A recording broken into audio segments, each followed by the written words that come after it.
જણા જે પાર્ટી પ્લોટમાં જાય છે અને આ જે મહાનંદ વૈશ્ય છે અને એમના પરિવારજનોને પોતે એવું જણાવે છે કે ઊંચા અવાજે જે લાઉડસ્પીકર વાગી રહ્યા છે તેના કારણે તે લોકોને તકલીફ પડી રહી છે અને બંને પક્ષે પછી બોલાચાલી અને ઝપાઝપી મારામારીનો બનાવ બને છે।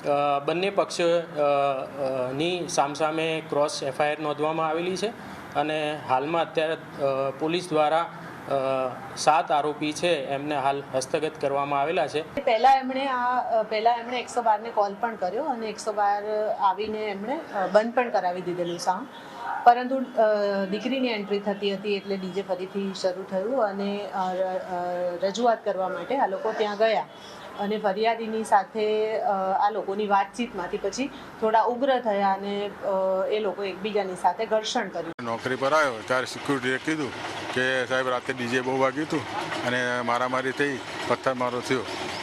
હવે કોણ રહેશે તે ખ્યાલ નથી, કયા કયા માણસો આવ્યા હતા એ કંઈ ઓળખી શક્યા નથી, બહુ ભીડ હતી એટલે ઓળખાણ ના થઈ શકે। ત્યારે પણ ખાલી બોલાચાલી થઈ હતી।